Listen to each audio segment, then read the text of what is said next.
Okay, that was a fun game. That was a fun game. Okay, now time for balling.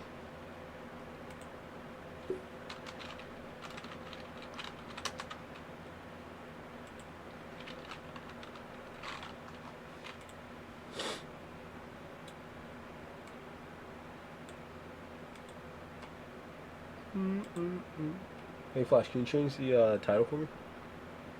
Please, please. Well, I look for a great, fun, and educational video to teach you not to do something. Hmm. Horrifying accidents caught on live TV. See, I would want to watch that, but I don't know if it breaches TOS.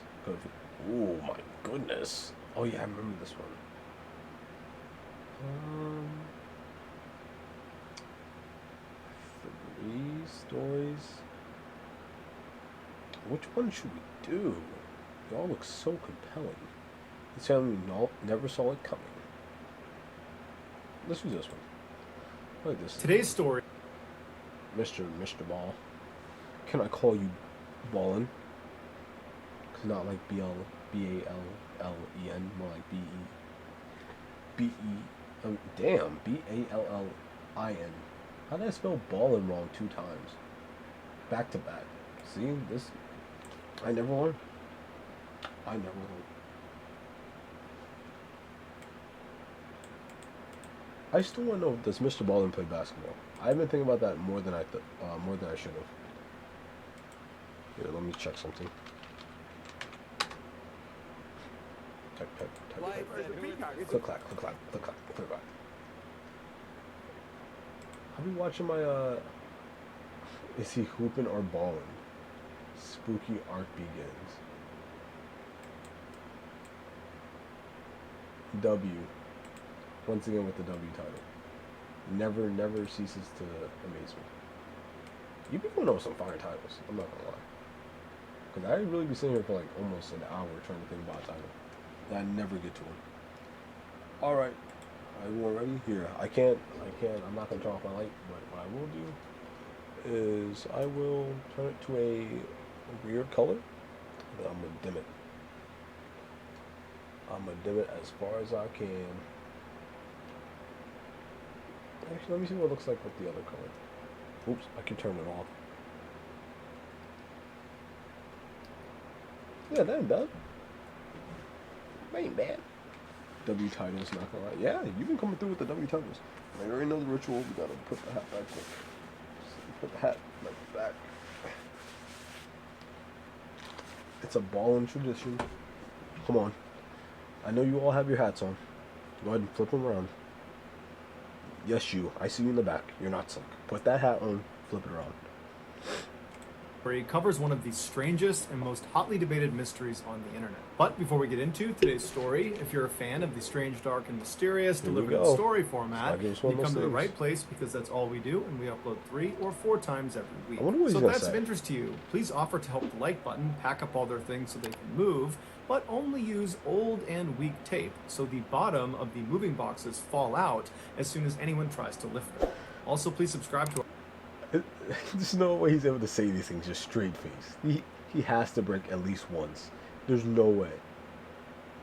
If I had to do that every single video, I would actually laugh. I would at least smile. At least smile. But he just said to help the like button, a button, move. So that means the like button must be leaving somewhere because they don't like it or they cannot live there no more. Probably had it out. I would love just if he posted like a 2-hour just blooper of every time he laughed when doing one of these. I would, no joke, watch it through and through. I'll watch it right here on stream. To our channel and turn on all notifications all so you don't miss any of our weekly uploads. No breaks. Alright, let's get into today's story.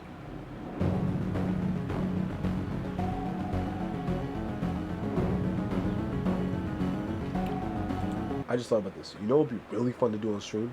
An iceberg. We do an iceberg of whatever topic we want, and then we just go through it.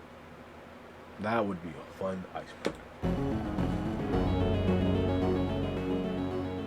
2 In weeks. mid-August 2013, Mike and Karen Laspisa helped their beloved only child, 19-year-old Bryce Laspisa, get all of his things packed up and into the family car. Bryce had just spent the summer with his parents in their home in Laguna Niguel, California, which is one of the nicest places to live in the entire country. But now that the summer was coming to an end, it was time for Bryce to head back to Sierra College in Rocklin, California, where he was set to start his sophomore year. Once all of his things were packed inside the trunk of the car, all three of them hopped inside and then made the 7-hour drive north to his campus. Once his parents had moved him into his apartment, they gave him a hug and a kiss and wished him. This has nothing to do with the video, really, but you guys like long drives? Like, not when you're driving, but like just like road trips where like you're sitting in the backseat. Because I'm not gonna lie, I kind of like long trips when I'm like sitting in the backseat. And weirdly enough, I like it when it's like a car and I'm going like with a family's like parent and like the parent is driving and all my friends are in the passenger seat. I don't know why, but it makes it so much more enjoyable. I think it's because like when one of my friends are driving, I'm constantly like trying to make sure that they're entertained. Cause like low-key, I never did like long drives as like the driver, but like I just imagine how boring it is to like just be the driver and just have to sit there and look at the road, and everyone else is like turning around, joking, laughing. But you're kind of sitting there like, yeah, that's funny, guys. You can't really like just turn around and look at what like if I'm like, oh look at this, you can't just, you know what I mean? Because then there's a semi truck and then you're done. There's no coming back from this. But it's like, you know, it must suck. But when it's a parent, it's like, I don't care about what you enjoy. I don't care at all. Long drives with friends is just a family trip. That's facts. And then you put the monkey on it. It's like, honestly, the monkey is starting to become a thing where it's like, when you put the monkey at the end, it just diminish whatever you said. Like, it just takes points off what you just said. So what you said before, that was like such a nice, kind-hearted, sentimental message, and then the monkey just at the end smiling at me. It just hurts. It burns. That's my Joker arc. That monkey will be my Joker arc. Luck, and then they left. On their ride back home, Mike and Karen talked about how well their son seemed to be doing. He loved it. Look at this. Look at this. Look at this, man. And the fact that it is just an emoticon, just use the emoticon. Just use an emoji. What? You know, it doesn't matter. It doesn't matter. To school, he loved the program he was in. He was in graphic design. He was a very gifted artist. He had lots of friends. He had a wonderful girlfriend. It just seemed like he was living his... You know what is the craziest part to me? And I know I keep pausing it. Damn, we're only 1 minute and 38. You know what's the crazy part? It'd be the people, unless like he has like some crazy drug related issue or something, like something where like he's not in complete control of what he's doing, or like something that's like messing with his brain. It'd be dudes with like girlfriends, both parents, great life, or great like life, like in general, like in terms of having things like college, whatever nonsense. But it'd be those people, and then they'd just be going around and killing people. It's like, damn. Like, I go to work, I stream. Why are there heart monkeys now? You have never used those before. Why are they now showing up? MILF. His girlfriend? I don't know if she has a child. But it'd be those people, and then they go on killing sprees and get like 30 kill streaks, and then, you know, it's like, Jesus. I really hope, honestly, I know he's gonna do something crazy. He's gonna do something crazy, and I hope it has nothing to do with like his family, like killing anyone.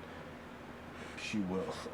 Oh my God. Best life, and he was on the path to success. So nothing could prepare them for what their son did 2 weeks later. Just a couple of days after getting dropped off at school, Bryce's very close friend and roommate, Sean, and Bryce's girlfriend, Kim, noticed Bryce was acting erratically. Specifically, he was drinking a ton of hard alcohol. Now, Bryce was no saint. He liked to drink and party like many other kids his age did, but the amount of alcohol he was consuming... I ain't gonna lie, I know I keep pausing. I'm gonna try to stop pausing after this. But I'm not a big party guy. You know, like, okay, don't get me wrong. I like to have fun. I like to joke around. And like, you know, I like the party scene. But like, I don't like parties where just a bunch of random people. You know, like, I'm cool with like a few mutual friends. You know what I mean? Like a few people that just know my friends. But when it's like just a crowd of just random people that just show up out of nowhere, it's just like, bro, I would rather have 10 friends just chill and hang out, listen to music, or like even if it's like kind of party where like you have food, snacks, watch movies, whatever. I'd rather have that than just a party, because like really at a party, people just dance and just stand there and talk. It's just not me. I just don't see it. Was concerning. Also, Bryce began experimenting with a drug called Vyvanse, which is a very powerful stimulant that's normally used to treat attention deficit disorder. Now, Bryce didn't have attention deficit disorder. He was I have attention deficit disorder. I probably took this when I was in elementary school, dude. Hey, what was his name? used to treat attention deficit disorder. Now, Bryce didn't have. Bryce, you're taking my medicine. And I don't appreciate that. You should make recordings of the stream and post them on YouTube to advertise the stream. I would love to do that. The only issue is when I downloaded the VOD and put it into my my editing software, anytime I try to convert it to MP4, it just doesn't work. Like it downloads, but it doesn't show up when I try to put it into YouTube thing so I can like post it. But yeah, I would totally love to put it on YouTube and like have people. I would love that people come to the stream and just have people here to talk. I want this whole side of the screen right here just be filled. You see, look, I want filled with messages. I want to go all the way up to the top. One day, gotta start the grind somewhere. We're pioneering today. This recording, this VOD, one day will be archived and looked upon by hundreds of thousands of people, and they will say, "Man, I wish I was there." But you two people, only you two, can ever say you were there. People say, "Where were you when Shogun was watching this video?" And you'll be like, "I was there." Then chat. Attention deficit disorder. He was taking it in order to stay up late at night and play video games. But between the heavy drinking and the drug use, it seemed like Bryce's personality was starting to change. He was becoming anxious and skittish and kind of paranoid. And so finally, Sean and Kim confronted him about his substance abuse and asked him, what's going on? What's causing you to act this way? And Bryce would say, "Nothing, guys. I'm fine. I'm just, drinking and doing whatever I want to do. It's not a big deal." But Sean and Kim, they weren't buying it. They were convinced that something bad had happened to Bryce, and the way he was coping with it was by drinking really heavily and taking this drug. On August 28th, so about 2 weeks after Bryce has been dropped back off at school by his parents, Bryce and his roommate Sean were alone in their apartment together. And at some point, as they're sitting there just kind of minding their own business, Bryce says to Sean, "Hey, I want to give you something." And he takes his diamond earrings out and he gives them to Sean. Mm-hmm. And Sean's looking at these earrings and he's like, "Didn't your mom give these to you? Aren't these important to you? These are expensive." And Bryce just says, "No, I want you to have them." And so Sean is looking at these earrings, looking back at Bryce, wondering what's going on here. And then before he can even refuse the gift, Bryce is grabbing his Xbox and putting it on the table and telling Sean, "I want you to have this too. Take my Xbox." And so Sean is like, "I can't accept these two things." Okay. First off, we three minutes in, and this man's already like basically accepting death. What's about to happen in these other 22 minutes? You know what I mean? Like it already seems like he's kind of accepting it. So like, things. These are expensive. What's these are valuable to you. What's going on here? But Bryce would just say, "Look, man, I want you to have these things. You're important to me, and I want to give these to you." And so as Nah, Flash, I want you to know, and Kira, if you ever watch the VOD, because I don't even know if you're in the chat right now, but if you're watching the VOD, if I ever just hand you one of my katanas and just say, "I don't want them no more," check up on me. Hell, investigate me. Stake out my house. I'm not okay. There's something wrong. If I'm like, if I say take anything that I had already shown great value in, and I just say, "I just don't want it no more." Yeah, look into that. Check into that. That's not good. That's not good at all. Sean is sitting there wondering how to handle this very strange offering. He watched Bryce pull his phone out and begin really aggressively texting somebody. And then after a while, Bryce looks up from his phone and he tells Sean, hey, just so you know, I broke up with Kim. At this point, Sean knows, okay, something is definitely wrong here. What? There's no reason Bryce would break up with Kim. They were such a loving couple. They doted on each other. They were very close. They had just seen each other earlier in the day. Nothing seemed to be wrong. And so now Bryce is text breaking up with her. It didn't make any sense. Plus, Bryce is now trying to give him all these valuable things. It just wasn't really adding up. And so Sean decided he needed to get in touch with Bryce's parents because clearly someone needed to intervene. And so Sean waited until Bryce left. Bryce actually left to go talk to Kim. And at that point, Sean got his phone out and he looked up Bryce's parents and he called them. Bryce's mother, Karen, she picks up the phone and Sean explains that, your son, he's acting strangely, he's abusing drugs and alcohol, and I wouldn't be doing this unless I thought there was a problem. Like, I'm not trying to get him in trouble. I want you to reach out to him and see what's going on because I think there's a problem. And so Karen was alarmed by this. She had no idea any of this was going on. And she says, okay, I'll reach out to my son. Thank you for telling me. And so they hang up. And before Karen can even call Bryce, Bryce is calling her. And so Karen answers the phone, but it's not Bryce. Okay, I know this is a serious video. I know he's going to say something crazy and serious and sad. But imagine he just calls her like, hey, Bryce. Hey, Mom. I'm giving you up for adoption. He's like, I don't think this is gonna work out, Mom. I'm disowning you. Yeah, you're gonna have a new son. Alright? A much loving son. One that wants you. You know what I mean? It's like, Jesus. Maybe, what if his thing is like, I'm just beating everyone to the punch. I'm gonna beat everyone to the punch. I'm gonna break up with Kim before she can break up with me. I'm gonna give my friend stuff before he can give me stuff. I'm gonna put my mama for adoption before she can put me up for adoption. He's probably like 19, 20.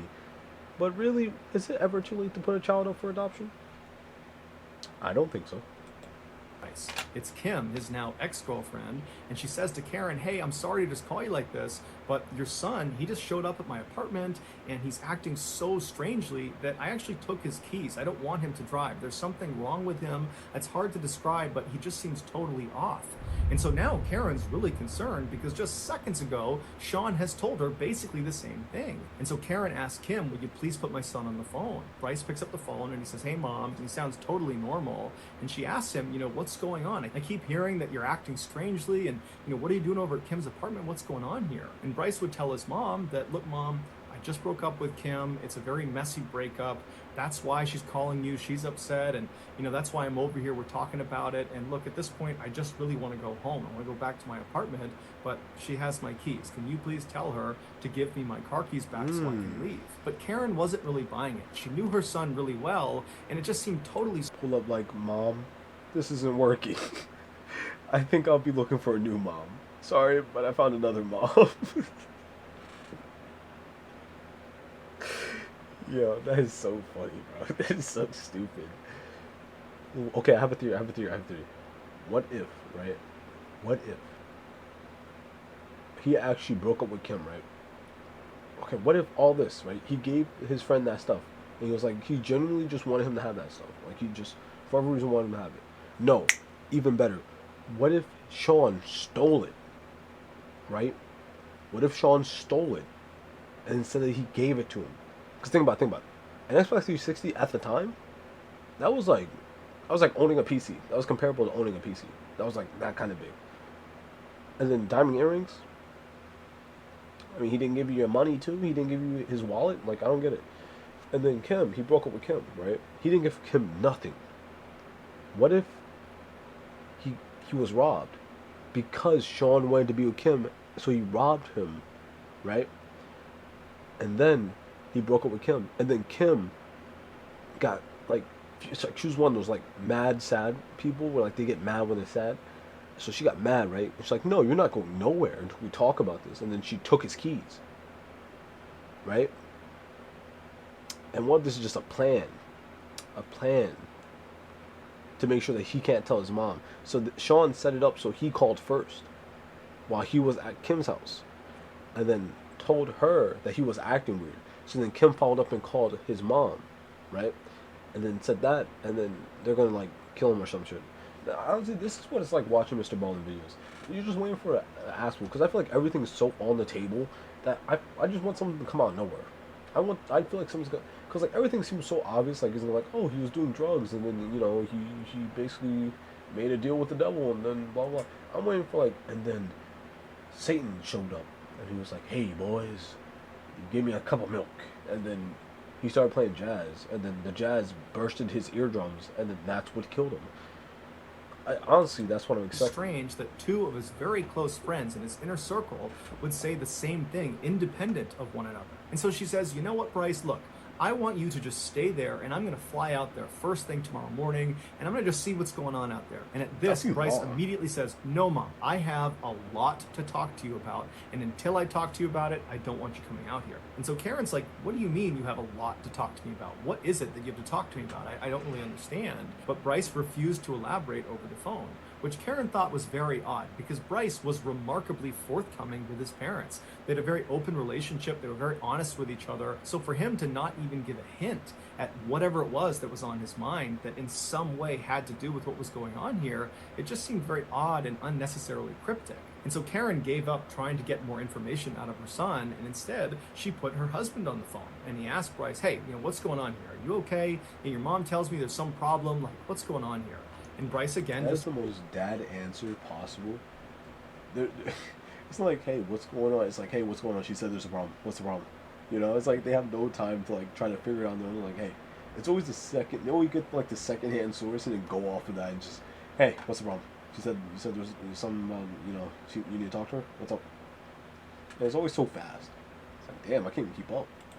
Reiterates, look, Dad, I just broke up with my girlfriend. That's all that's going on here. There's no need to be concerned. I just need one of you to tell Kim to give me my keys back so I can go back to my apartment. That's all I need right now. And so Mike felt convinced that his son was totally fine, even though it did seem odd that two of his friends had said he was acting erratically. But from Mike's perspective, Bryce seemed just fine. And so he said as much to Karen and thought, let's just get Kim to give him his keys back and he can go back to his apartment and we can talk to him later about whatever it is that's going on. Yeah. And so reluctantly, Karen gets back on the phone and she asks to speak with Kim. And she says, hey, Kim, would you mind giving our son his keys back? He'd like to leave. And so Kim says, okay, I'll give him his keys. And then they hung up. And then Kim got the keys out. She gave them to Bryce and Bryce left.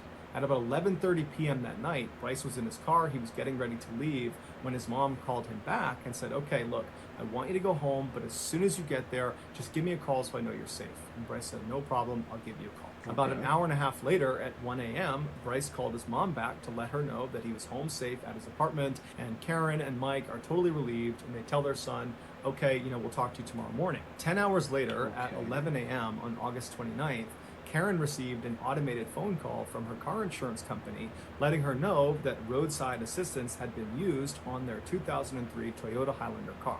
That was Bryce's car. And so Karen's totally confused because the last she spoke to her son, he was at his apartment. He was home safe. He did not have any car problems. And so she's thinking, did he get up early this morning and get into an accident and call roadside assistance?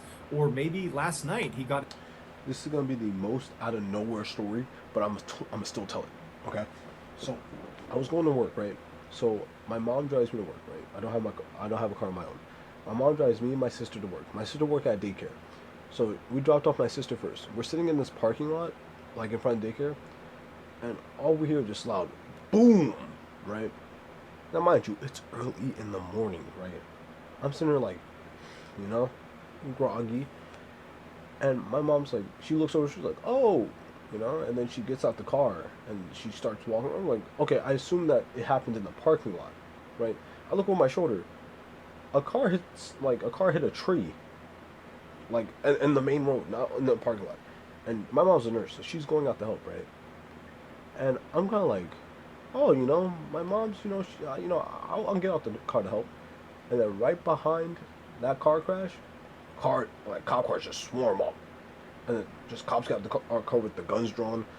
And I'm like, whoa, got a little extreme, a little fast, didn't it? I didn't even get to the door handle before this happened, right? So my mom's still standing there, right? And then the guy that crashed the car gets out the car, right? He starts like jumping on one leg to like the sidewalk. But his leg, the leg that he's not using, is like shaking in the wind. So his leg is like shattered, like crazy shattered.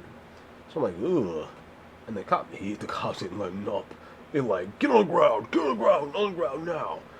And I'm looking at my mom like, Mom, we is black. Get back in the car. And the guy was black too.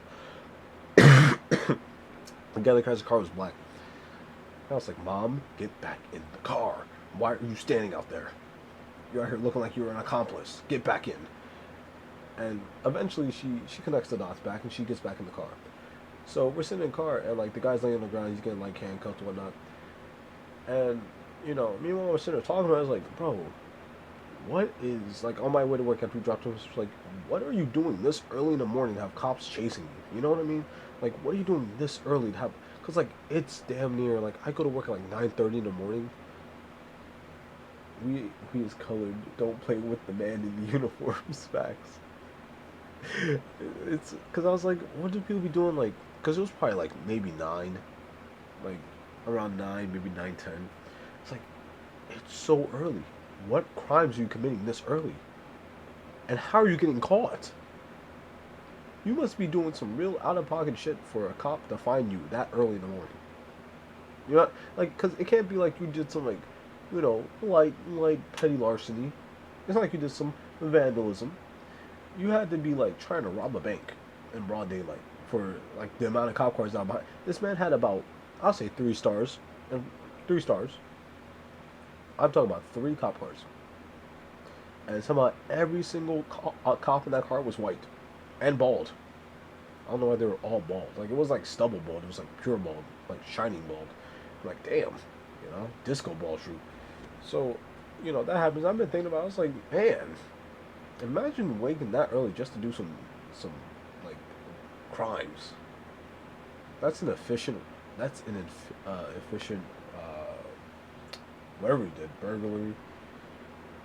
Like, you have to really be true to the crime to wake up that early. Because I don't even wake up that early to do anything. If I ever wake up early to stream, just know I'm dedicated. Into car problems and just didn't tell her about it, but they were minor. And so she calls Bryce, but Bryce doesn't pick up. And so she dials his roommate, Sean. Sean does answer the phone, and she says, hey, would you mind putting Bryce on the line? But Sean says, Bryce isn't here, and he didn't come home last night. Considering the general weirdness around their son's recent behavior, this really shocked Karen and Mike. At first, they thought, we need to call the police because something horrible has happened. But then they thought, well, wait a minute. Let's go into his bank statements because he has a credit card that we gave him, and let's see if there's any recent purchases that will allow us to track where he is. And so they pull up his bank statements, and his most recent charge was only a few hours earlier, and it was at a car repair shop in Buttonwillow, California, which is this small desert town right off of the I-5 highway, located about halfway between his school campus and their hometown in Laguna Niguel. And so Karen and Mike assume their son last night must not have gone to his apartment, but instead just kept on driving south in an attempt to drive all the way back home to his hometown of Laguna Niguel. Okay. I mean, after all, he did tell his mom he had a lot to talk about, and he didn't want to talk about it on the phone, and so they assumed he must be driving here to talk about whatever it was in person. And perhaps he ran into some car problems in Buttonwillow, California. That's why he pulled over. That's why there's this charge at this auto repair shop. All right. And so Karen calls the auto repair shop in Buttonwillow, and a man who worked there named Christian answered the phone. And so Karen asked him, you know, have you seen my son? He's got red hair. He's got a tattoo on his arm. He's driving a 2003 Toyota Highlander. And Christian says, oh, yeah, we saw him a couple of hours ago. We responded to his roadside assistance call. He ran out of gas on the I-5 highway. He pulled into a rest stop, and we drove to that rest stop, and we gave him gas. And so Karen asked Christian, you know, did my son indicate where he was going next? And Christian said, no, he didn't. We just gave him the gas. That'd be kind of weird. But if you'd like, That would be like if, like, I did this and I got roadside assistance and they just came to give me gas. It's like, thanks for the gas. And like, no problem, bud. You know, just my job. I'm going to Disney World. That's cool.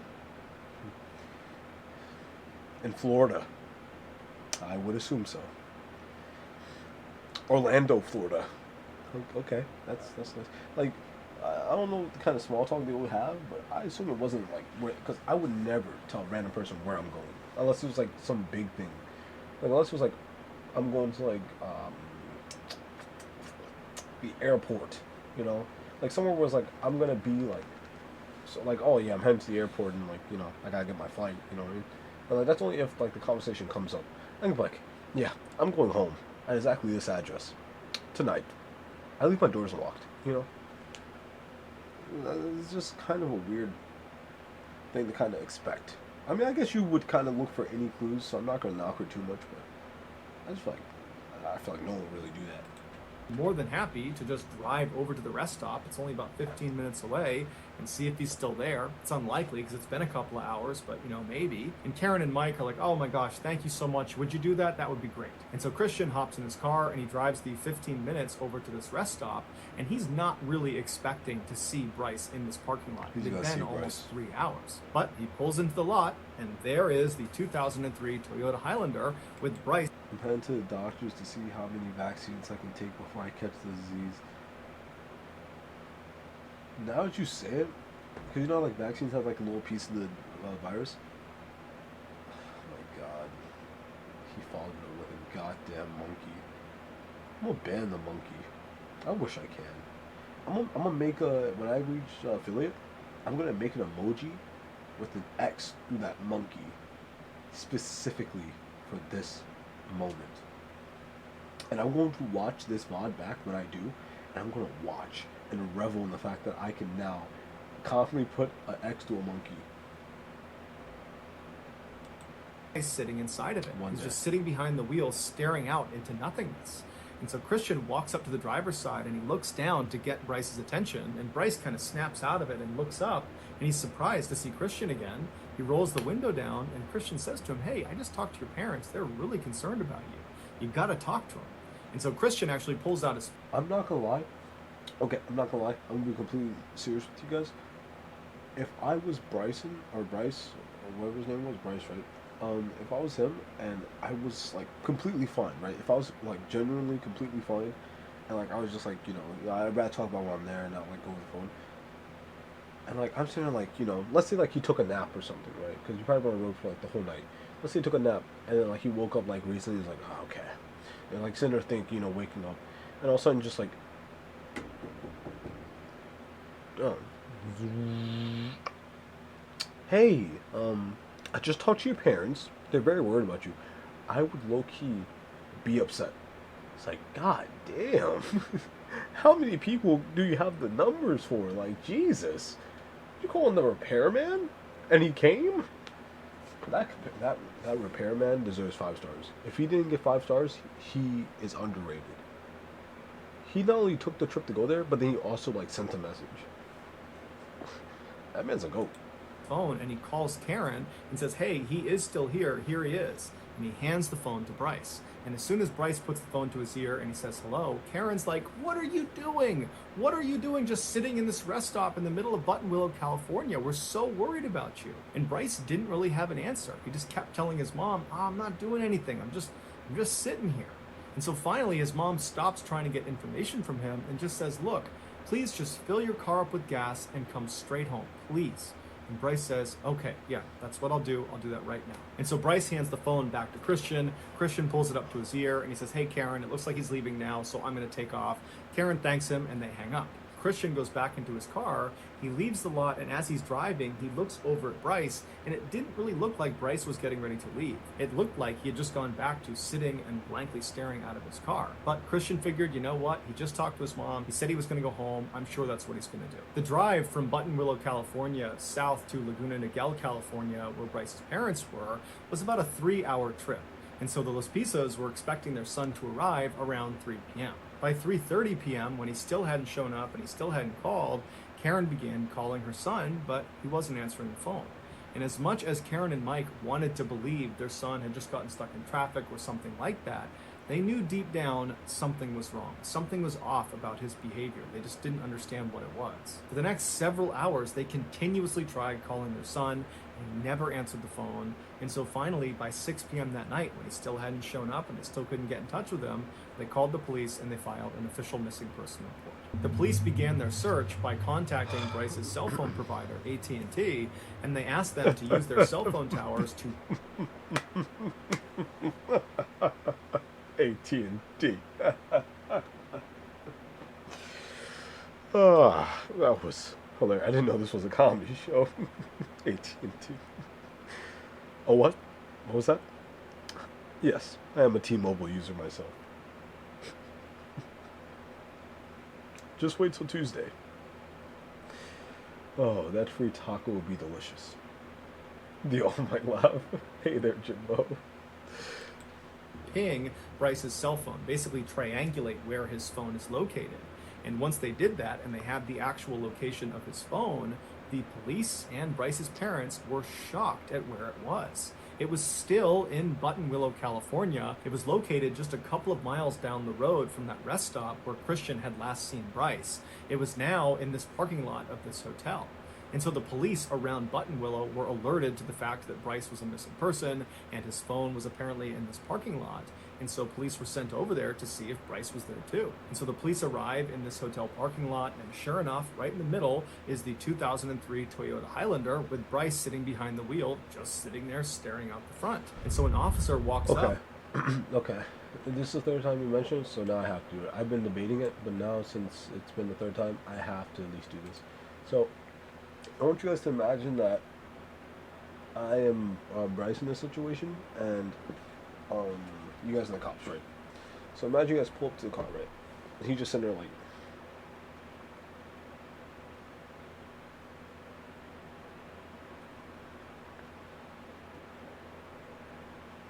right?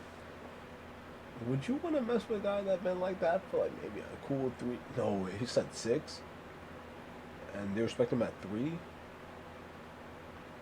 So that had to be like what, 5 hours? Like around 5-6 hours.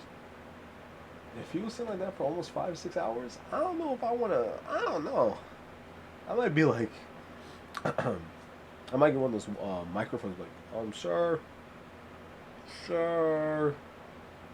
please roll down your window, please. Doesn't do it. Maybe just don't want to be bothered. You know what I mean? I mean, hey. Sometimes you just want to sit there and vibe. Maybe he's listening to some lo-fi. Maybe he's just chilling. That got nothing to do with me. And he knocks on the glass, and Bryce rolls the window down. And the officer would say Bryce acted totally normally. He was friendly, he was lucid, he answered all their questions. When he got out of the car and they conducted field sobriety tests, he passed all of them. He even said, hey, if you want to search my car, go for it. I'm not doing anything out here. And so the officers did search his car, and there were no drugs, no alcohol. Oh, I already know what this is going to be. Screw word asking for coochie. Can I get some coochie, please? Switch back to...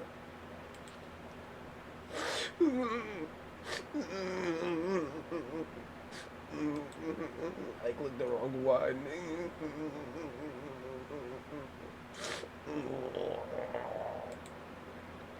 Okay. Well, that's one. That's one for the stream. That's fine. I can take one. Stream ends. I don't want that to be a running joke. I don't want to be the running joke that I always forget to switch back. I was doing so good. That's fine. Well, there was nothing suspicious in his car. And when they asked him, what are you doing out here? Your parents are so concerned about you. Bryce would tell them that he was just sitting there. He didn't really have much of an answer, but he told them he planned on going home soon. And so one of the officers said to him, hey, you really need to call your mom. You need to call home and let them know that you're okay. And when they told him to... Honestly, the only thing I can assume now is that he killed someone. He killed someone in the grossest way possible. Oh my god. It doesn't make right that you used an emoticon and then you followed up with the monkeys. What are the... Okay. Everyone, I want everyone to look at this. Everyone. I want everyone to see this. Okay, so you use this frowny face emoticon, right? You guys see that? Right? And they followed it up with the monkey. But the monkey means the same thing. So why even use the emoticon? The emoticon didn't matter. You already... There's no logic with the monkey. The monkey means nothing. The monkey has no logic. To do that, Bryce suddenly became really apprehensive, like he did not want to call home, and the officer picked up on it. He said, hey, You gotta tell your family what's going on. They're the reason we're out here. They're concerned about you. So get out your phone and dial your mom. And so Bryce reluctantly pulled his phone out. He dialed his mother's number and he hit call. And the officer said, give me the phone. So Bryce hands over the phone. The officer picks it up. Karen answers the phone. And the officer tells her, hey, look, I'm with your son. This is the most cop-looking cop. This is the most cartoony cop I've ever seen. And I'm sorry if this guy... I'm sure this guy's a very nice gentleman. But... it's just the mustache, the white mustache. That's actually a very white mustache. It looks almost fake. Like this he has been stressing since he joined the force. Humans made return to monkey. Monkey has a bigger impact.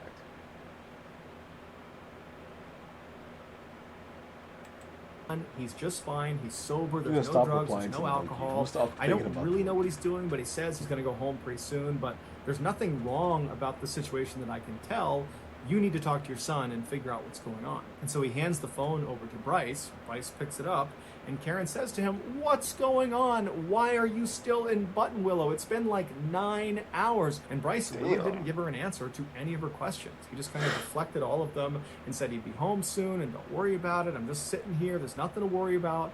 And so finally, Karen just stopped trying to pull information out of her son. She could tell that, again, he was not going to tell her what's going on. I'm so childish, bro, because, like, I hate when people do this, where, like, I have to really try to get information out of them. At some point, I'll just give up, bro.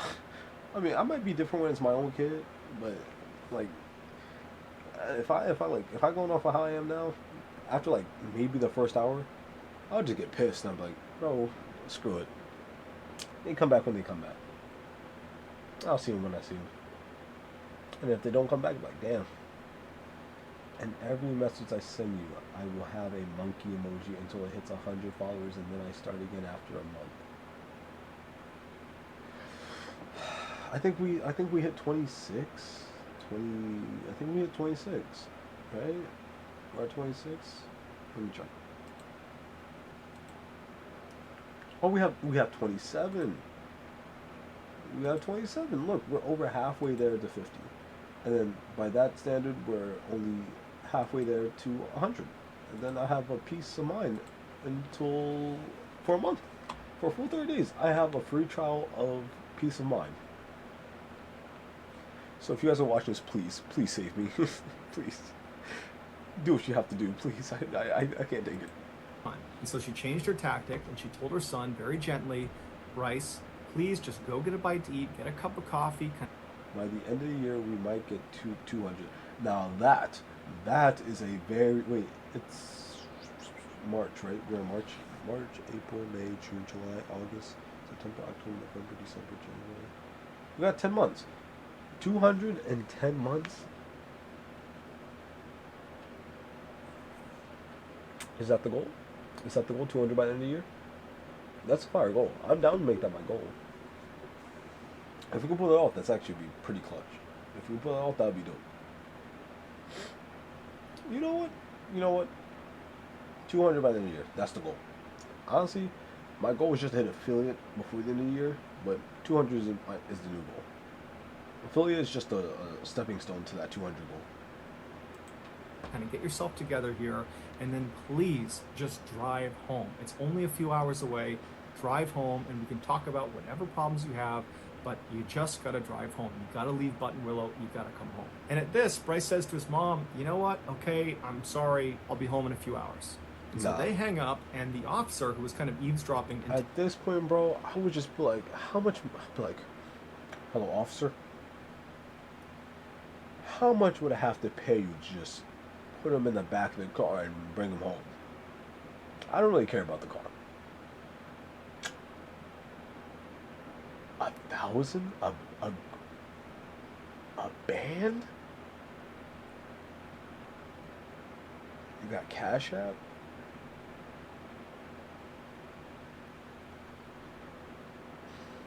Can I do 700? No? It has to be 1,000? Fine. Because, like, at this point, he has said, okay, 3 different times. And nigga did not complete the mission not one time. At some point, I would just be like, Just bring him home. Do what you got. Hog tie him if you have to.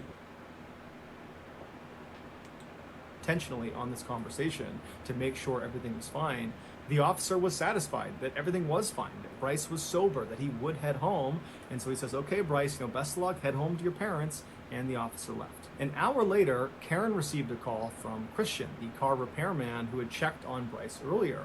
And he was actually returning one of Karen's calls. She'd called him sometime, he didn't get back to her. And so he was calling back, and he wanted to know, had Bryce made it home safely? Because now it's been several hours from when he saw him last. This man's invested in his storyline. Karen would tell Christian, actually, no. After you left, my son did not leave Buttonwillow. He just went down the road to a parking lot, but the police actually were just over there. They checked on him, and now I'm certain he's making his way home. Christian, who felt kind of invested in what was happening with Bryce, would say to Karen, hey, I don't mind driving. Let me ask, do you guys think he went home? Because I don't. I do not think he went home at all. See, there's always like a I learned this about watching Mr. Ballen videos. If he never talks about the perspective of the person, like for this example, Bryce, if he doesn't talk about the perspective of him, that means Bryce is probably dead by the end of this video. You know what I mean? Because like normally it's like, oh, this person thought this in this moment, and then he thought that, and then in this he's like, oh, and then we can only assume that Bryce is like, well, why can't we only assume? Do we not have a primary source? Put Bryce on the phone. Let me talk to him. I definitely think that he has. I think that he either isn't there and he's like somewhere very close by, or like not like close to home at all, or he's still there. One or the other. Over there and just confirming he has left this parking lot. But Karen would say, you know what, I'm confident he's on his way. Don't worry about it. You're too kind. So they hang up, and afterwards, Christian, even though he didn't have to, he decides, I'm going to go over there and make sure Bryce really has left. Because obviously something strange is going on here. And, if there is some problem, maybe I can assist. And so he drives over to this hotel parking lot, and he really was not expecting to see Bryce there. But he pulls into the lot, and who's still in the middle of the lot but Bryce in his 2003 Toyota Highlander, just staring out the front of his car. And so this time, Christian pulls up right next to him, he parks the car, he walks right up to the window, and he's a little bit more forceful, friendly, but forceful with Bryce. He has him roll the window down, and Bryce obviously is very surprised to see Christian again. It's the third time he's seen this car repairman, and Christian says to him, hey, Bryce, you need to go home. Your parents are so worried about you. You need to leave right now. In fact, I'm going to watch you leave, and then I'm going to follow you onto the highway to make sure you're going home. And so Bryce was a little bit taken aback at how forceful he was being. But this man is low-key a goat. Like, okay, he's a goat from our perspective because we know like Bryce should be going home. But like, if I was in that car, bro, I'm not an aggressive person. Don't get me wrong. I'm not an aggressive person. If someone came up to me like that, I'd normally be like, okay, cool. But if this is your third time I seen you in a day, bro, and I do not know you, and you keep coming back, I might have to get a little mad. You know what I mean? Because it's like, bro, who are you? Why are you still? Why do you keep coming back? Why? Just go home. Do you have a family? Do you have a hobby? Play a game. Play Elden Ring. It just came out. It's great. It's like, bro, why do you keep coming back? And attack, bro, I'm just listening to my tunes. Can I not listen to my tunes? Look out the window, having a good time. It's like he keeps on back, and especially I think what makes it worse that he got aggressive. It's like, you gotta go home. It's like, my fault? Like, I didn't know you owned this place. Is this your side job? Your side hustle? He would ultimately say, okay, yeah, all right, let's leave. And so Christian gets back in his car, and he goes right behind Bryce. And after a few seconds, Bryce pulls out of the lot, and he starts driving onto the road, and Christian follows him. And for the next hour, Christian would just remain behind Bryce and watch him drive towards Laguna Niguel. And while he was driving, Christian would actually call Karen and Mike back. And he would say to them that, your son had not left, but now he's good. He's on the highway. I'm right behind him. He'll be home soon. And so when Christian and Bryce made it... Watch Mr. Ball pull some absolute... this one I'm talking about. Some random shit's about to happen. As I come out left field. He's gonna be like, oh, and then they stop at red light. And then Christian looks behind him. He's like, hey, his head looked kind of different. So he pulls up on the side of him, and it's a whole different person. At some point, he lost track of Mark. Or Bryce. I'm forgetting the names. I'm going crazy. It's the last leg on the way to Laguna Niguel. Christian was confident that Bryce was fine and he would get home under his own steam. He wasn't driving erratically. Everything seemed normal. And so Christian pulled up alongside Bryce. He kind of waved to him to say, I'm leaving. And then he turned around and he headed back to Buttonwillow. Shortly after this, Karen called Bryce. Bryce picked up the phone. He's still driving.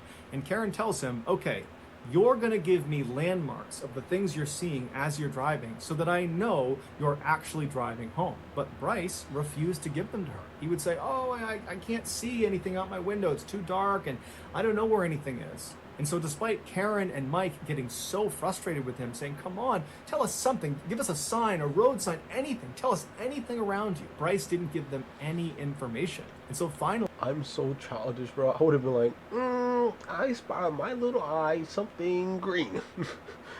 A subway? No, that's not it. Statue of Liberty? You're wrong. A road sign? Nope, wrong 3 times. Bye. Boop. Never see me again. Me coming home is tied with this game, and I won't even tell you that in the beginning. It's tied to this game. So if I ever play this game, just know that that could be the last time you see me. Even if I'm like, let's play rock paper scissors. If you lose that shit, I'll never see you again. Ever. So if I actually play a game, you better play like your life depends on it, or not your life, but play like our friendship depends on it. Finally, at about 2 a.m., when Bryce really should have been in Laguna Niguel or very close, he tells his parents over the phone that he's too tired to continue and he needs to pull over and take a nap. At first, his parents urged him to just keep on going. Come home, you can sleep as long as you want when you get here. But as they were saying it, they realized their son had been awake for nearly 24 hours at this point, and it's the middle of the night, so it does kind of make sense for him to pull over and take a nap. And so they say, okay, pull over, but as soon as you wake up, you need to call us so we know you're back on the road. So Bryce says, no problem, I'll do that. And they hang up. Several hours later, at 8 a.m., Karen and Mike have still not heard from their son, and they're telling themselves that he's probably just sleeping, he's totally exhausted, I'm sure he's fine. And then they hear their doorbell ring, and they're immediately so relieved because they're thinking, Bryce is here. He's finally arrived, thank goodness. They run to the door, they open it up, and it's not Bryce, it's a police officer. The officer asks them, do you own a 2003 Toyota Highlander car? And so Mike and Karen's hearts sank, and they say, yes, our son Bryce drives that car. The officer told them that the car had been located... Imagine if they were like, hello ma'am, do you drive a such and such Toyota Highlander? Why yes, that's my son's car.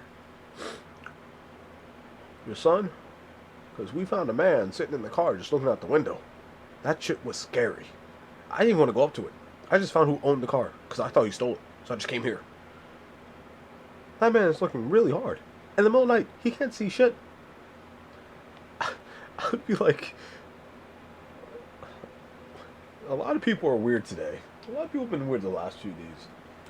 A few hours earlier at the bottom of a 25-foot cliff near Castaic Lake. Wait, what did yes, he say? our son Bryce drives that car. The officer told them that the car had been located a few hours earlier at the bottom of a 25-foot cliff near Castaic Lake. Castaic Lake is about halfway between Buttonwillow and Laguna Niguel. They told the parents that there was no sign of a driver. Bryce was not there. They did find 2 small drops of blood inside the vehicle, but beyond that, there was no indication that Bryce had sustained life-threatening injuries from this crash. They said the back window of the vehicle had been broken from the inside, indicating that Bryce had escaped the wreck by punching out that window. His laptop and phone were still in the vehicle, and his wallet and duffel bag were outside the vehicle on the road and looked like they had been rummaged through before they were left there. After an examination of the damage to the car, the final tire tracks that led down to where it had been found, and traffic cameras in the area, it was concluded that Bryce had actually intentionally driven off this cliff, and he had actually hit the accelerator right before he went over the edge. After Mike and Karen headed out to the crash scene and had a chance to talk to some of the investigators that had been looking for Bryce, they informed the parents that most likely what they were looking at with this crash was a failed suicide attempt. Yeah. But Mike and Karen, they just couldn't buy that. That was not like their son. And just 2 weeks earlier... They said that he hit the accelerator before he got to the cliff. What do you mean you don't buy that? What? If okay, I know a lot of parents, they got the image of their children. They got this certain idea of what their children are like, even though most of them are true.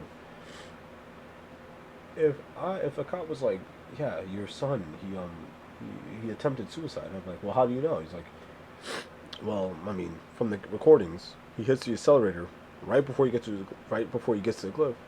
At that point, you said enough. Because it's one thing to drive off a cliff, sure. In some cases, that can be an accident. But to hit the accelerator, that means that you're that confident that there is pure road ahead that you just go straight off. It's not just something that you do by accident. You have to be completely confident to go straight down that road. And you got high beams, I ain't buying it. When they dropped him off, I'm not buying them not buying it. Happy, he was excited to be at school, he was talking about the future, he was not someone that was suicidal. And so what situation could he have possibly gotten himself into in just those 2 weeks that was...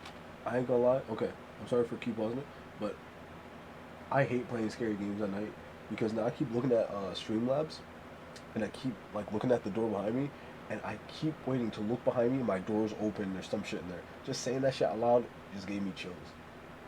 I don't even want to. I keep looking behind me like, bro, and my katanas are way too far for me to reach. I got nothing near me. So if there's some shit in that doorway, clip that shit. If I die on stream, clip it. Clip it and post it. Use that as my memorial. So bad it would lead to something like this. It made investigators and the parents wonder, was Bryce hiding something? What did he mean when he said he had a lot to talk about? Did that have something to do with this thing he was hiding? A huge search was launched in and around the area where the car had been found, with hundreds of people on horseback, on ATV, on foot. There were helicopters in the air. They put divers in the lake. I mean, they looked everywhere for days and days and days. But nothing was found of Bryce. On the 9th day of the search, they brought a bloodhound out to see if it could pick up Bryce's scent, and sure enough, it did, right at the crash site. And the dog followed the scent all the way down to the lake. It walked around the lake to this bridge. It was actually a dam that went across the lake. It followed his scent right across the bridge to the other side, and then it kept on following it up this small access road until it reached a truck stop. And then his scent just stopped. And so police and the parents and everyone involved in this investigation was really surprised at this discovery. And so police got another bloodhound, a separate bloodhound. They brought it out to see if it could do the same thing, to prove that this really was his scent trail. And sure enough, the bloodhound picked up his scent. It went down to the lake, it went around to the bridge, went over, went to the truck stop, and then it just stopped. But after the scent trail was discovered, there was no other leads for anyone to follow. And so after 3 weeks of looking everywhere for Bryce, the search was called off. Some say Bryce was suicidal. That's why he drove off the cliff. That was a suicide attempt. And despite the bloodhounds picking up his scent, Bryce was most likely in the lake somewhere. Others disagree and say Bryce is still alive. That after this crash, he gets out of the car and he walks down to the lake, he walks around to that bridge, he goes up to the truck stop, and then he hitches a ride with someone and vanishes, and now he's living off the grid somewhere. And still others believe Bryce's drug and alcohol use caused a psychotic break, and that was what was causing all this strange behavior, and that was what led him to drive off the cliff. And perhaps when he landed, he sustained a vicious head wound that caused him to forget who he was, and so now he just kind of Who said this theory? Who said this last one? Whoever said that last one, watch only MatPat. That's the most out of nowhere theory. You said nigga crashed the car and then sustained enough head damage to get amnesia for 8 years. That does not explain the stuff before that. And then why would he get into a car? Okay, I'm not completely sure how amnesia works, like how it feels to have amnesia, but I'm very confident that you do not just go, well, I need to find a way somewhere else. If I get amnesia, my first instinct is like, okay, Batman did it. No. If Batman did it, he's a fraud. He's a fraud, and I will not be saying that to his face. For vengeance, vengeance. I feel like there's a monkey coming behind that message. Wandering around somewhere, not knowing who he is, or knowing that he's a missing person. As for his parents, they say he would never do this on purpose. He would never cause this much pain to the people that love him, and so he must have been a victim of foul play. But regardless of what you believe happened to Bryce,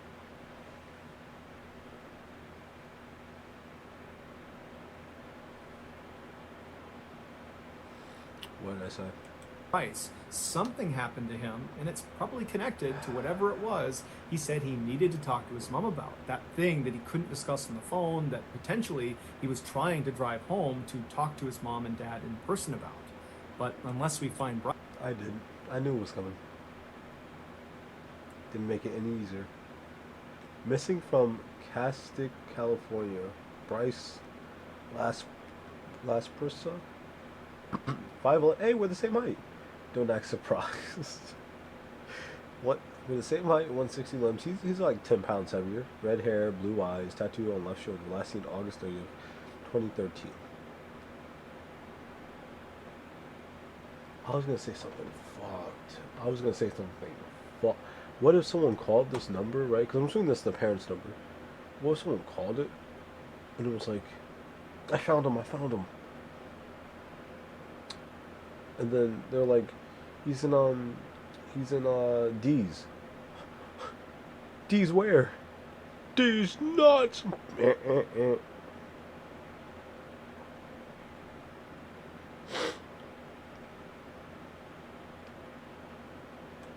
Bryce and he's still alive, it's unlikely we'll ever know what it was. Since August 30th, 2013, when Bryce went missing, no one has heard from him and no one has seen him. If you think you have Wait, what? No. What if someone called and was like, my bad, wrong number, but good luck though. God damn it. I knew you messed up on making the monkey. I knew it. I looked at it, I was like, no, there's no way he let me get out that easily without a monkey. Yo, that's actually fucked up, dude. Imagine. Yes, do you know any information about Bryce? Bryce? Oh shit, my bad. I thought it was Pizza Hut. Yeah, my bad. Good luck though. Hope you find him. I would low-key get pissed. Like, Pizza Hut? What? What did you say? We may not sell pizzas, but we selling knuckle sandwiches. Just straight knucks. I started like saying knucks. I said it last stream, and now I can't stop saying it. Just straight knucks. Information about Bryce Pizza, please call this number now. Let them know what you know, because his parents, volunteers, the police, there's so many people still looking for him, and so any bit of information could crack this case. So please, if you have information, call this number below. So that's going to do it, guys. If you found the secret in today's episode, let us know in the comments what it is and where you found it, so give us the timestamp. And if you're the first to do that, we'll pin you at the top of the comments section. If you got something out of today's episode and you haven't done this already, please offer to help the like button pack up all their things so they can move, but only use weak and old tape so the Bryce? I thought this was Papa John's. My bad. I can't get an extra large cheese. bottom of the moving boxes falls out as soon as anyone tries to lift them. Also, please subscribe to our channel and turn on all notifications so you don't miss any of our weekly 3 or 4 video uploads. If you want to get in touch with me, you can direct message me. Okay. I'm kind of upset that there was no like true. We didn't find out why he was doing this, because that was the real big thing that I really wanted to know. Ooh, Mr. Ball. Oh, someone found the secret. Had been used on. Oh. Yeah, it is. Is that Rebel? Oh yeah, that is right. How do you be finding that, dude? Okay, let's see. Yeah, let's give props to selfless mechanic Christian, who really went out of the way to complete the stranger. You're a good man. That's what I'm saying, bro. I'm such a good dude. I'm a survivor. As soon as he happily started giving away his expensive gifts, that triggered suicidal in my mind. The breaking up with his girlfriend cemented it for me. The blank staring was, believe it or not, likely guilt. Silently apologizing to everyone he knows he's going to hurt. He knew he wasn't coming home, and it very likely he never will. I hope your troubles don't follow you. Damn, bro. That makes a lot more sense putting it like with this context. Damn, bro. If you guys are suicidal, bro, talk to someone about it. for real. Because, you know, even if life sucks now, bro, that doesn't mean it's gonna suck forever. And I know life sucks like hell sometimes, but sometimes you gotta talk it out. You know what I mean? Sometimes you just gotta find someone just to vent to. Not even like, okay, sometimes you just don't even really need someone to give you like advice. You just need to find someone to just get it all out to the open. Because once you get it out of your system, like get it out just from your mind and like have it be out there, it feels so much better. Just feels so much better. When we walked across state lines over to me after the very first phone call, I am 100% sure of this. The fact that they were so close and never even thought of going to him is fishy as fuck. What do you mean so close? Didn't they say okay, I might be wrong, but didn't they say that I'm the best advice giver because I was enlightened by the monkey god. You put that shit. Okay, but didn't they say that that rest stop was halfway between the college and the house, right? Okay, and I'm just guesstimating. I'm assuming, but if from that rest stop to the house was like 2 minutes and 30 something minutes, I would assume that it was like 5 hours from the house to the college. 2 hours and 30 minutes is not a short drive. I mean, I get what he's saying. Like they should have went over there, and yeah, I agree. But like, I guess they wanted to trust that he was gonna like go. Like they trust, that low key though, that message about the suicidal, that shit hits, bro. I'm still thinking about it. I'm not gonna lie, that's still in my mind. Parents were negligent on this one. I give parents a pass for missing indicators, but when he was at a motel and the cops were called, that's the red line. When the other guy found him at the hotel for the third time, the parents should have just driven there. Okay. I'm 31 and I didn't answer my phone for a couple of days. At one point, my dad showed up at my house 3 hours away. These parents really didn't want to get out, huh? Okay. Okay, something I want to say is that we can't compare parents doing like extraordinary things. You're 31, yes. It shouldn't matter what age you are, but at a certain level, your parents shouldn't have to come check up on you. Of course, in this situation, it's very different. But when you're 31, your parents should have to come check up on you because you didn't answer for like a few days. Right? Now, it's different if you just go completely radio silent, then yeah, that's a problem. But like if you text them instead of calling them and like you just don't answer a phone call, then it's kind of like, you know, just don't answer the phone. But like you text and stuff, that's fine. But honestly, what are you doing not answering your phone for a couple days? Because, like, I miss a phone call. If I miss any phone call and I have free time, or, like, I'm not doing nothing, but, like, I'm busy enough to where, like right now on stream, right? If someone called me right now and I wasn't able to answer, I would text them, like, yo, I'm streaming right now. Or, like, yo, I'm doing this, what's up? You know?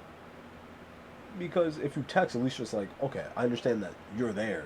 You just can't reply. Or, like, you can't answer, right? So it's like, what's the point of doing all that? What's the point of going for a couple days? Because like one day is another thing. Because I know what it's like to like work a full day and then come home and immediately go to sleep. That's reasonable. But a couple of days, I don't know about y'all, but when I wake up, the first thing I do is look at my phone to see like the notifications or like see like what time it is or even just to turn off my alarm. But for a couple of days, that's actually kind of crazy.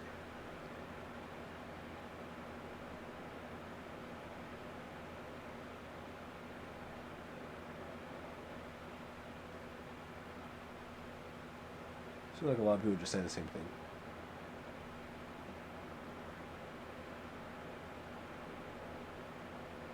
I can't imagine being in the place of the parents, but I can't help but feel that they should have drawn out to see what was up with Bryce after Christian talked to him, and he didn't leave and was sitting in the parking lot.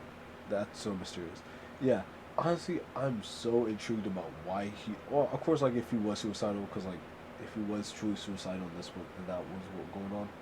Of course, that's you know, I don't really need to know what made him suicidal, because I'm sure he had something to do with drugs, because a lot of drugs are depressants, or a lot of drugs are like alcohol too is somewhat of a depressant. So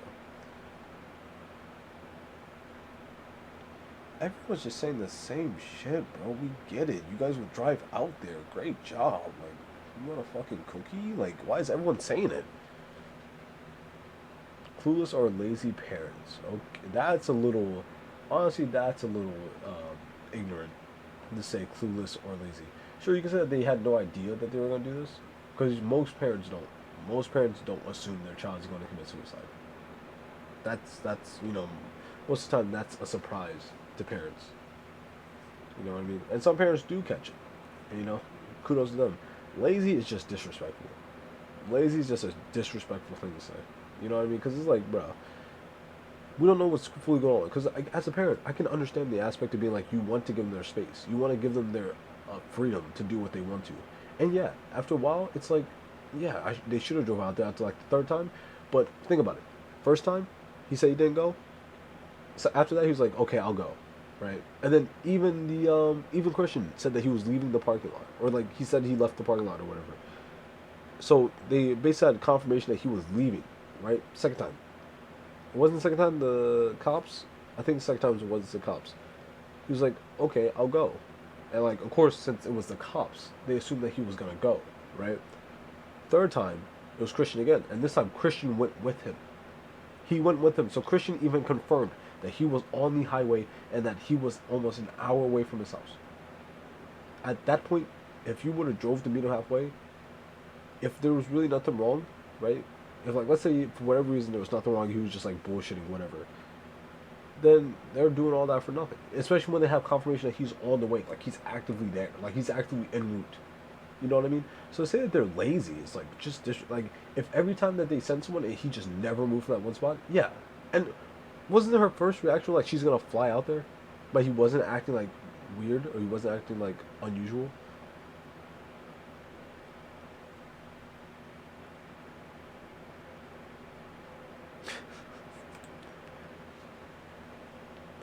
Tragedy and mystery aside, this is some world-class car repair service right here in 10 out of 10.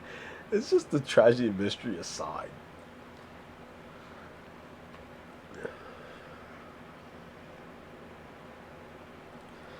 Well, that was a very sad story. Or not story, that was a very sad thing that happened. I know Mr. Ballen doesn't make like happy content. This video looks terrifying. This video looks like it will freak me out. We're gonna save it for another day. What time is it? 1:05? Alright. Okay. Let me put up the chill music.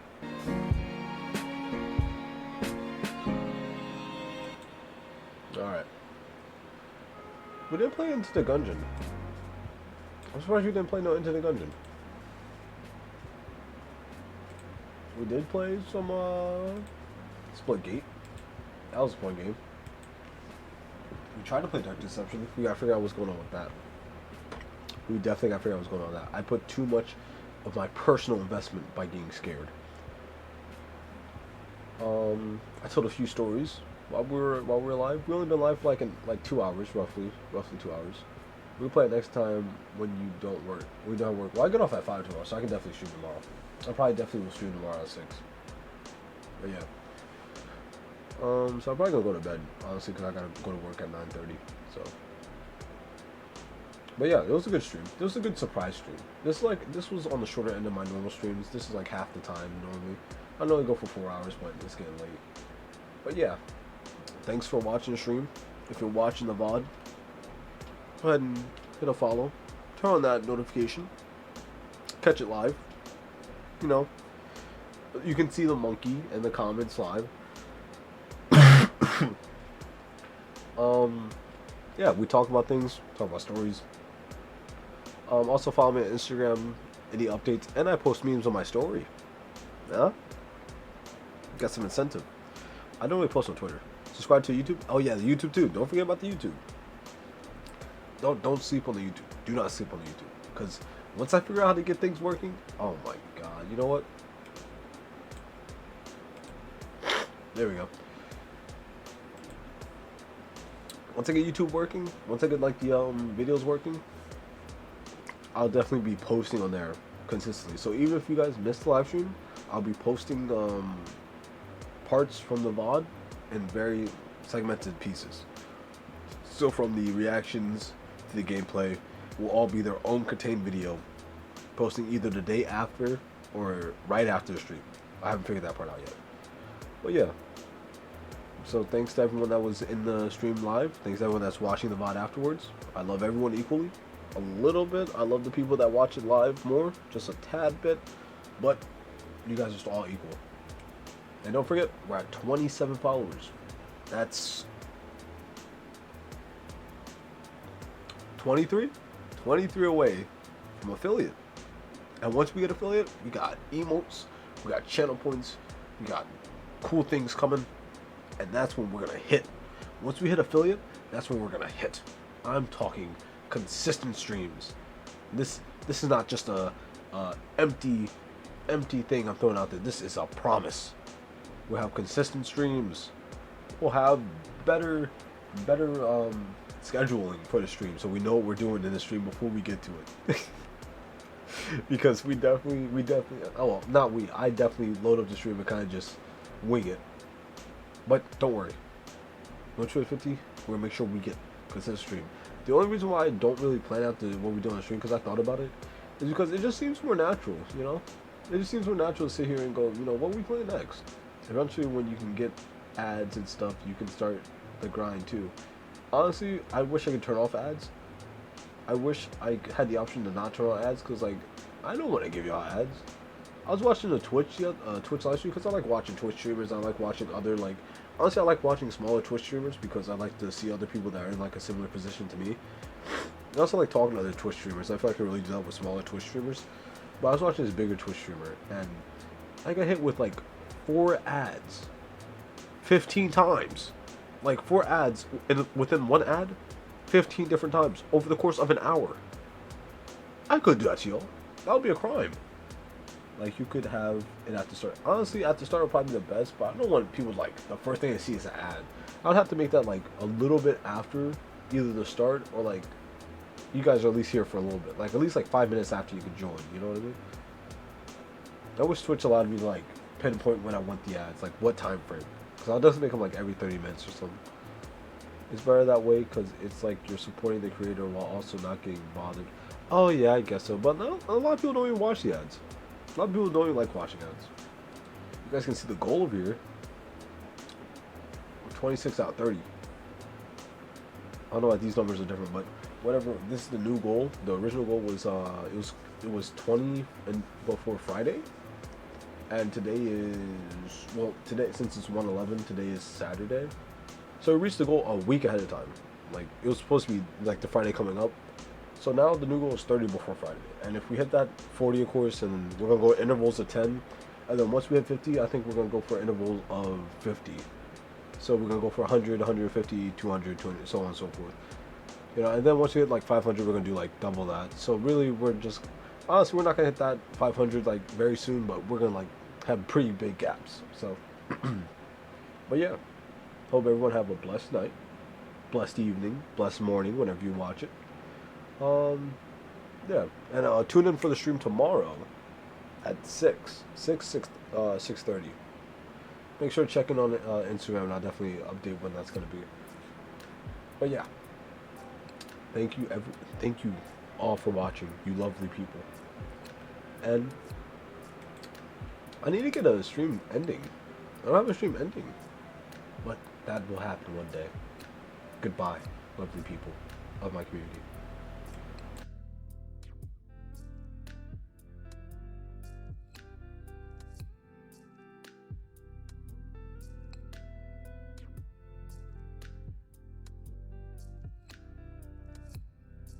Okay, no. Before we leave. I seen this right before I about to click in stream. I want you to look me in my eyes. If you think I'm ever making a monkey emote, you must think I'm insane. If you think I'm ever making a monkey emote, you think I'm actually insane. Never. You'll never get a monkey emote from me. Never. Look how many times you used monkey emotes in just this 2-hour stream. Look at this. This is insane. We did get a lot of people in here earlier, so I actually did enjoy having a lot of people in. Having like seeing you guys like talk between each other. I actually did enjoy that a lot. That brought a smile to my face. I love seeing you guys like interact about like games and stuff in the chat. I love to watch like the conversation going. I'll make one and send it. You know what? You know what? Since you've been such a W mod, I will give you a monkey emote. I'll give you a very personalized monkey emote. There. You'll get one emote. One monkey emote. I can already see it now. It's gonna be spammed like crazy. But I'll do this for you. I'll do this one for you. Okay. Have a blessed night, everyone. And goodbye.